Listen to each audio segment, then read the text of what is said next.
My next stop is Sedona, Arizona.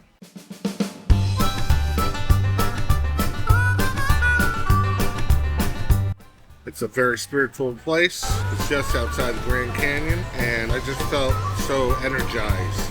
I did some wheeling. I went up to the top of Snebly Hill. It was a lot of fun. Hey everybody, here I am at the top of Snebly Hill. They've blocked the road so you can't go all the way to the top. But I'm just outside of Sedona, and this is day 3 of my trip. And it's just truly beautiful out here, as you can see. It's just a magnificent sight. And I miss all you guys, and I don't know what else to say, but I made it to Sedona. And my next stop is going to be on my way to Texas. So you guys take care, and I will see you in the movies. Bye.